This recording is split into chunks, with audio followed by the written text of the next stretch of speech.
বিশেষ বিশেষ খবর। ঝাড়খণ্ডে দ্বিতীয় দফার বিধানসভা নির্বাচনের জন্য জোর কদমে প্রচার চলেছে। বাণিজ্য ও শিল্পমন্ত্রী পীয়ূষ গোয়েল আজ নতুন দিল্লির ভারত মণ্ডপমে ৪৩তম ভারত আন্তর্জাতিক বাণিজ্য মেলার উদ্বোধন করেছেন। এনআইএ শ্রীনগরে লস্কর ই তৈবার শাখা দ্য রেজিস্ট্যান্স ফ্রন্টের সঙ্গে যুক্ত এক প্রধান সন্ত্রাসবাদীর স্থাবর সম্পত্তি আটক করেছে। শ্রীলঙ্কার সংসদীয় নির্বাচনে ভোট গ্রহণ চলছে। সকাল 10টা পর্যন্ত গড়ে ২৮% ভোট পড়ার খবর পাওয়া গেছে। ভারতের প্রথম প্রধানমন্ত্রী পণ্ডিত জওহরলাল নেহরুর জন্মদিনটি আজ শিশু দিবস হিসেবে পালিত হচ্ছে। আজ বিশ্ব ডায়াবেটিস দিবস। মহিলাদের এশীয় হকি চ্যাম্পিয়নশিপে ভারত আজ থাইল্যান্ডের মুখোমুখি হবে। বিস্তারিত খবর। ঝাড়খণ্ডে প্রথম পর্যায়ে নির্বাচন শেষে দ্বিতীয় পর্বের জন্য প্রচার জোরদার হয়েছে। এ মাসের 20 তারিখে এই পর্যায়ের ভোট। এনডিএ এবং আইএনডিআইএ জোটের নেতৃবৃন্দ আজ রাজ্যের বিভিন্ন এলাকায় প্রচারে অংশ নেবেন। প্রবীণ বিজেপি নেতা স্বরাষ্ট্রমন্ত্রী অমিত শাহ আজ গিরিডি, গান্ডে এবং বোকারোয়ে 3টি জনসভা করবেন। অপর প্রবীণ বিজেপি নেতা উত্তরপ্রদেশের মুখ্যমন্ত্রী যোগী আদিত্যনাথ ধানবাদ, বোকারো এবং বারমোয়ে র্যালিতে অংশ নেবেন। অন্যদিকে ঝাড়খণ্ড মুক্তি মোর্চার প্রবীণ নেতা মুখ্যমন্ত্রী হেমন্ত সোরেনের আজ দেওঘর, দুমকা ও বোকারোয়ে জনসভা করার কথা রয়েছে। আরজেডি, আজসু এবং বাম দলগুলির নেতৃবৃন্দ রাজ্যের বিভিন্ন জায়গায় প্রচার করবেন। গণনা 23শে নভেম্বর। মহারাষ্ট্রে বিধানসভা নির্বাচনের প্রচারাভিযান এখন তুঙ্গে। প্রবীণ বিজেপি নেতা প্রধানমন্ত্রী নরেন্দ্র মোদী আজ ছত্রপতি সম্ভাজিনগর, পনভেল এবং মুম্বাইয়ে 3টি জনসভা করবেন। ধারাশিব, সোলাপুর ও সাংলিতে জনসভা করবেন কেন্দ্রীয় মন্ত্রী নীতিন গডকরি। অন্যদিকে লোকসভার বিরোধী দলনেতা কংগ্রেস নেতা রাহুল গান্ধী আজ নন্দুরবার ও নান্দেদে নির্বাচনী প্রচারে যোগ দেবেন। ইগতপুরী ও পুনেতে প্রচার সারবেন কংগ্রেস সভাপতি মল্লিকার্জুন খাড়গে। পুনের বিভিন্ন কেন্দ্রে প্রচারে নামছেন এনসিপি প্রধান শরদ পাওয়ার, শিবসেনা ইউবিটি প্রধান উদ্ধব ঠাকরের। ছত্রপতি সম্ভাজিনগর এবং অহল্যানগরে প্রচারের কর্মসূচি রয়েছে। বাণিজ্য শিল্পমন্ত্রী পীয়ূষ গোয়েল আজ নতুন দিল্লির ভারত মণ্ডপমে ৪৩তম ভারত আন্তর্জাতিক বাণিজ্য মেলা আইআইটিএফ এর উদ্বোধন করেছেন। অনুষ্ঠানের ফাঁকে ইন্ডিয়ান ইন্টারন্যাশনাল ট্রেড ফেয়ারে খনি মন্ত্রকের প্যাভিলিয়নের উদ্বোধন করেন কয়লা ও খনি মন্ত্রী জি কিষণ রেড্ডি। আকাশবাণী সংবাদের সঙ্গে একান্ত আলাপচারিতায় আইপিটিওর জেনারেল ম্যানেজার কোঅর্ডিনেশন শঙ্খ নন্দ ভারতী জানিয়েছেন, এবারের মেলার মূল ভাবনা বিকশিত ভারত অ্যাট 2047। এবারের সহযোগী রাজ্য বিহার ও উত্তরপ্রদেশ। इस बार हम पिछले बार के मेले की तुलना में अधिक क्षेत्रफल में इसको आयोजित कर रहे हैं। इस व्यापार मेले में बिहार और उत्तर प्रदेश पार्टनर स्टेट के तौर पे हैं, साथ ही झारखंड फोकस स्टेट के तौर पे आ रहा है।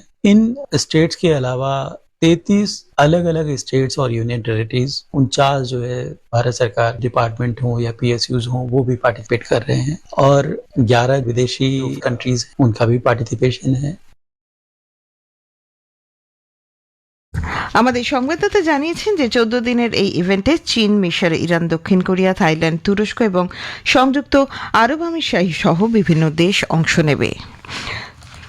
আন্তর্জাতিক বাণিজ্য মেলায় এবার পশ্চিমবঙ্গ সরকারের 17টি দপ্তর অংশ নিচ্ছে। রাজ্যের জন্য বরাদ্দ 304 বর্গমিটার জায়গায় তৈরি সুদৃশ্য প্যাভিলিয়নে শিল্প, সংস্কৃতি, পর্যটন, গ্রামোন্নয়ন, আদিবাসী উন্নয়নের পাশাপাশি ক্ষুদ্র ও মাঝারি শিল্প এবং স্বনির্ভর গোষ্ঠীর কাজকর্মকে তুলে ধরা হবে। পঞ্চায়েতি রাজ মন্ত্রক আজ নতুন দিল্লিতে অর্থ কমিশনারদের একদিনের সম্মেলনের আয়োজন করছে। সম্মেলনের মূল ভাবনা উন্নয়নের লক্ষ্যে ক্ষমতা হস্তান্তর। ষোড়শ অর্থ কমিশনের চেয়ারম্যান ডক্টর অরবিন্দ পানাগড়িয়ার নেতৃত্বে এই সম্মেলনে রাজ্য অর্থ কমিশনের ভূমিকা এবং স্থানীয় গ্রামীণ সংস্থাগুলির কার্যকর তহবিল বন্টন নিয়ে আলোচনা হবে। ষোড়শ অর্থ কমিশনের পদস্থ আধিকারিক এবং বিভিন্ন মন্ত্রকের প্রতিনিধিরা সম্মেলনে অংশ নিচ্ছেন। দিল্লি মিউনিসিপ্যাল কর্পোরেশন এমসিডির মেয়র নির্বাচন আজ বিকেলে। গতকাল দিল্লির লেফটেন্যান্ট গভর্নর VK সাক্সেনা নির্বাচনের তদারকি করার জন্য বিজেপি কাউন্সিলর সত্য শর্মাকে প্রিসাইডিং অফিসার হিসেবে নিযুক্ত করেছেন। আম আদমি পার্টি এই পদক্ষেপে আপত্তি জানিয়ে বলেছে যে ন্যায্যতা নিশ্চিত করার জন্য লেফটেন্যান্ট গভর্নরের হয় বর্তমান মেয়র বা সবচেয়ে বরিষ্ঠ কাউন্সিলরকে বিবেচনা করা উচিত ছিল। বিজেপি লেফটেন্যান্ট গভর্নরের সিদ্ধান্তকে সমর্থন করে বলেছে, আপের বিধিবদ্ধ নিয়োগের বিষয়ে আপত্তি করার অভ্যাস দাঁড়িয়ে গেছে। প্রধানমন্ত্রী নরেন্দ্র মোদী আগামীকাল জনজাতি গৌরব দিবস স্মরণে বিহারের জামুই সফর করবেন। ধরতি আবা ভগবান বিরসা মুন্ডার ১৫০তম জন্মবার্ষিকী উদযাপনের সূচনাকে চিহ্নিত করে প্রধানমন্ত্রীর এই সফর। শ্রী মোদী আগামীকাল সকালে ভগবান বিরসা মুন্ডার সম্মানে একটি স্মারক মুদ্রা এবং ডাকটিকিট উন্মোচন করবেন। তিনি এই অঞ্চলের গ্রামীণ ও প্রত্যন্ত অঞ্চলে উপজাতীয় সম্প্রদায়ের উন্নয়ন এবং পরিকাঠামো উন্নয়নের লক্ষ্যে ৬,৬৪০ কোটি টাকারও বেশি মূল্যের একাধিক উন্নয়ন প্রকল্পের উদ্বোধন ও ভিত্তিপ্রস্তর স্থাপন করবেন। খবর শুনছেন আকাশবাণী থেকে।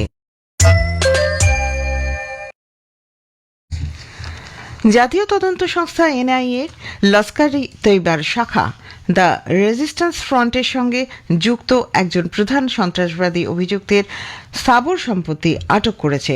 চলতি বছরের ফেব্রুয়ারিতে শ্রীনগরের বাইরে থেকে আসা দুই ব্যক্তিকে নির্মমভাবে হত্যার ঘটনায় এই ব্যবস্থা নেওয়া হয়েছে। শ্রীনগরের জলদাগরের সম্পত্তি বেআইনি কার্যকলাপ প্রতিরোধ আইনের ২৫ ধারার অধীনে আটক করা হয়েছে। অভিযুক্ত মূল সন্ত্রাসবাদী বর্তমানে শ্রীনগর কেন্দ্রীয় কারাগারে বন্দী এবং তার বিচার প্রক্রিয়া চলছে। জম্মু কাশ্মীরের কুলগাঁও জেলার সুদসোনা বেহিবাগ এলাকায় আজ ভোরে নিরাপত্তা বাহিনী তল্লাশি অভিযান শুরু করেছে। গতকাল বিকেলে ওই এলাকায় নিরাপত্তা বাহিনী এবং জঙ্গিদের মধ্যে গুলির লড়াই শুরু হয়। পুলিশ জানিয়েছে জঙ্গিরা যাতে ওই অঞ্চল থেকে বেরোতে না পারে তার জন্য অতিরিক্ত আরও বাহিনী আনা হয়েছে। পুরো এলাকা ঘিরে ফেলে তল্লাশি অভিযান চলছে। এখনও পর্যন্ত হতাহতের কোনো খবর নেই। শবরীমালায় চলতি মরশুমে যাত্রী ভিড় সামলাতে এবং যাত্রীদের যাতায়াতের সুবিধার্থে দক্ষিণ মধ্য রেল ২৬ জোড়া বিশেষ ট্রেন চালাবে। ট্রেনগুলিতে এসি প্রথম, দ্বিতীয় ও তৃতীয় শ্রেণী, স্লিপার এবং সাধারণ দ্বিতীয় শ্রেণীর কোচ থাকবে। শ্রীলঙ্কায় সংসদীয় নির্বাচনে ভোট গ্রহণ চলছে। সকাল ১০টা পর্যন্ত গড়ে ২৮% ভোট পড়ার খবর পাওয়া গেছে।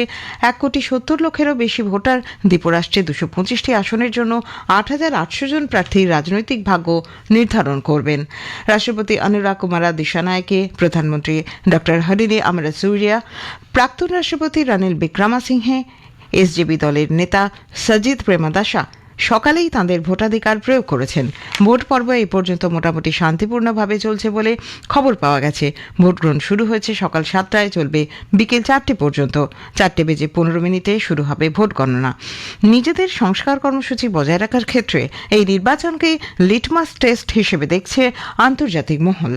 বর্তমান শাসক দলকে কঠিন প্রতিদ্বন্দ্বিতার মুখে ফেলতে চলেছে সজিত প্রেমাদাসের জানাবালা ওয়েগায়া দল এবং নতুন ডেমোক্রেটিক ফ্রন্ট, যা প্রাক্তন রাষ্ট্রপতি রনিল বিক্রমাসিংহের সঙ্গে জোট গঠন করেছে। বিভিন্ন আর্থিক চ্যালেঞ্জ, যা খাদ্য জ্বালানির মূল্যবৃদ্ধিতে এবং আন্তর্জাতিক অর্থভাণ্ডারের কঠিন শর্তে সহায়তা দানের ফলে আরও তীব্র হয়েছে। মার্কিন যুক্তরাষ্ট্রের রাষ্ট্রপতি পদে জয়ী ডোনাল্ড ট্রাম্প কেন্দ্রীয় গোয়েন্দা সংস্থার নির্দেশক পদে প্রাক্তন ডেমোক্র্যাট তুলসি গাবার্ডকে মনোনীত করেছেন। ৪বারের মহিলা কংগ্রেস প্রার্থী এবং ২০২০ রাষ্ট্রপতি নির্বাচনের লড়াইয়ে দৌড়ে থাকা গাবার্ড পশ্চিম এশিয়া ও আফ্রিকার যুদ্ধক্ষেত্রগুলিতে ৩বারের কাজের অভিজ্ঞতা রয়েছে। ডায়াবেটিস সম্পর্কে সচেতনতা বাড়ানোর লক্ষ্যে আজ বিশ্ব ডায়াবেটিস দিবস পালিত হচ্ছে। বিশ্বজুড়ে লক্ষ লক্ষ মানুষ এই অসুখে ভুগছেন। ডায়াবেটিস একটি গুরুত্বপূর্ণ জনস্বাস্থ্য চ্যালেঞ্জ হয়ে দাঁড়িয়েছে। প্রতি বছর ডায়াবেটিস প্রতিরোধ, প্রাথমিক রোগ নির্ণয়, কার্যকর ব্যবস্থাপনা এবং রোগীকে ন্যায়সঙ্গত যত্ন দেওয়ার জন্য ব্যাপক পদক্ষেপের জরুরি প্রয়োজন তুলে ধরতে এই দিবস পালন করা হয়। এই বছরের থিম হল ব্রেকিং ব্যারিয়ার্স, ব্রিজিং গ্যাপস, যা ডায়াবেটিস রোগীর যত্ন পাওয়ার বাধাগুলি অতিক্রম করার সম্মিলিত প্রতিশ্রুতির উপর জোর দেয় এবং ডায়াবেটিসে আক্রান্ত প্রত্যেক ব্যক্তির উচ্চমানের সাশ্রয়ী মূল্যের চিকিৎসা পৌঁছে দেওয়ার প্রতিশ্রুতি ব্যক্ত করে। ডায়াবেটিস রোগীর যত্নের ক্ষেত্রে বৈষম্য মোকাবিলায় সরকার, স্বাস্থ্য সংস্থা এবং সম্প্রদায়ের মধ্যে সহযোগিতার ভিত্তিতে স্বাস্থ্য পরিষেবার অন্তর্ভুক্তির উপর জোর দেয়। বিহারে চলতি উইমেন্স এশিয়ান হকি চ্যাম্পিয়নশিপের খেলায় ভারত তৃতীয় ম্যাচ খেলবে থাইল্যান্ডের বিরুদ্ধে আজ বিকেল ৪:৪৫। খেলা হবে রাজগিরে। ভারত প্রথম ম্যাচে মালয়েশিয়াকে ৪-০ গোলে হারিয়ে দেয়। দ্বিতীয় ম্যাচে ৩-২ গোলে দক্ষিণ কোরিয়ার বিরুদ্ধে জয় ছিনিয়ে নেয়। কুমামোতো মাস্টার্স ব্যাডমিন্টনে দুবারের অলিম্পিক পদকজয়ী ভারতের পিভি সিন্ধু আজ মহিলাদের সিঙ্গলস রাউন্ড অফ 16-এ কানাডার মিশন লির মুখোমুখি হবেন। শেষ করার আগে খবরের বিশেষ কিছু অংশ আরেকবার। ঝাড়খণ্ডে দ্বিতীয় দফার বিধানসভা নির্বাচনের জন্য জোর কদমে প্রচার চলেছে। বাণিজ্য শিল্পমন্ত্রী পীয়ূষ গোয়েল আজ নতুন দিল্লির ভারত মণ্ডপমে ৪৩তম ভারত আন্তর্জাতিক বাণিজ্য মেলার উদ্বোধন করেছেন। এনআইএ শ্রীনগরে লস্কর-ই তৈবার শাখা দ্য রেজিস্ট্যান্স ফ্রন্টের সঙ্গে যুক্ত এক প্রধান সন্ত্রাসবাদী স্থাবর সম্পত্তি আটক করেছে। আজ বিশ্ব ডায়াবেটিস দিবস। খবর শেষ হলো।